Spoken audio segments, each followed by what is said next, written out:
L'écologie des communautés s'intéresse aux assemblages d'espèces vivantes en un même lieu. Les communautés végétales, par exemple les différents végétaux d'une steppe herbacée, sont, du fait du rôle de base de la photosynthèse dans les flux d'énergie, un des moteurs essentiels du fonctionnement des écosystèmes.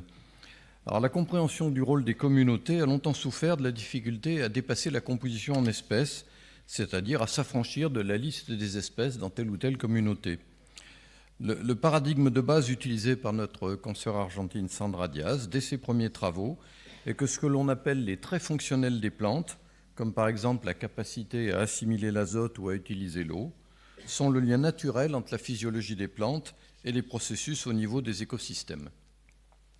Alors, travailler sur ces traits fonctionnels, comme l'a fait Sandra Diaz, en suppose tout d'abord l'inventaire et un examen jamais définitif des différentes façons de les mesurer, avec des difficultés qui vont bien au-delà des problèmes d'unité. Mais cet inventaire n'a de sens que par sa pertinence et suppose donc une réflexion théorique approfondie sur le rôle de tel ou tel trait dans le fonctionnement des écosystèmes. Enfin, l'impact actuel des activités humaines sur les écosystèmes implique également un engagement capable d'éclairer scientifiquement la gestion des écosystèmes dans un vaste spectre qui va d'écosystèmes à forte naturalité, comme les forêts primaires intertropicales, jusqu'aux agrosystèmes les plus artificialisés. Sandra Diaz a su s'illustrer par des travaux de très grande qualité dans ces trois composantes, les aspects techniques et empiriques, les aspects théoriques et la compréhension des mécanismes et de l'impact des activités humaines sur les écosystèmes. Une des conséquences fondamentales de l'accent sur les traits fonctionnels que Sandra Diaz a développé dans divers articles et qui fait maintenant partie du socle de base de l'écologie des communautés est que la diversité d'une communauté doit être appréciée sous l'angle de la diversité des fonctions représentées et de leur éventuelle complémentarité, et non pas, comme cela a été trop longtemps le cas, par le nombre d'espèces au sein de la communauté.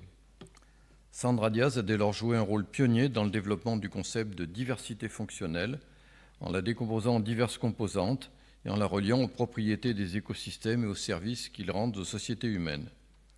Un de ses articles, paru en 2001, Vive la différence, Plant Functional Diversity Matters to Ecosystem Services,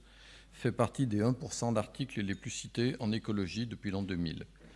Et ces travaux ont ouvert la voie à tout un champ de recherche étudiant les liens entre diversité fonctionnelle et productivité et résilience des écosystèmes.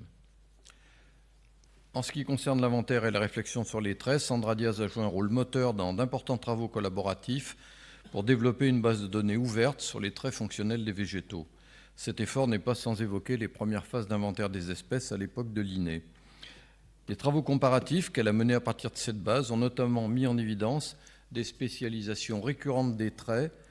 fonctionnels, face à certains stress dans des flores très très différentes, en lien fort avec les processus écosystémiques. Alors, ces travaux ouvrent la voie à la prédiction d'effets du changement planétaire à partir de caractéristiques de flore locales,